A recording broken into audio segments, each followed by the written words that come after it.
Dans une population, n'oubliez pas que la Révolution française, c'est 30 millions d'âmes. Sur ces 30 millions d'âmes, on compte 300 000 révolutionnaires. C'est mathématique. Donc ce qui s'est passé dans le passé avec la France doit nous éclairer. Seulement 300 000 révolutionnaires ont pu mettre à terre la première puissance mondiale de l'époque, qui était la France. Par des tentatives d'infiltration, puis de déstabilisation, puis ensuite de faire circuler le circuit financier et monétaire vers les révolutionnaires pour leur permettre d'avoir suffisamment d'argent, d'équipement, de formation et j'en passe pour créer en fait une armée. Les révolutionnaires étaient 300 000. Sur les 300 000, il y avait une bonne moitié de bagnards qui étaient des criminels capables de commettre des crimes insoutenables. Donc ils ont été très violents et ils ont utilisé cette violence à dessein. C'est pas eux qui l'utilisaient bien sûr. C'est pas les grands chefs.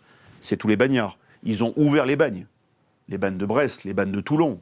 Ils ont ouvert les bagnes pour libérer les forçats, les bagnards, et en fait, presque notabiliser les criminels pour que les criminels ensuite leur servent de force vive pour ensuite diriger ces criminels vers la Vendée, par exemple, ou vers Lyon, ou vers toutes les grandes villes qui ont résisté.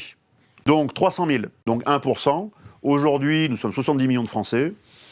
Il faudrait que dans un corps arrive à se détacher de la France une autre élite. On peut parler d'élite mondialiste. Il faudrait une élite conservatrice, ou plutôt devrais-je dire une élite refondatrice, une élite qui veut refonder la France.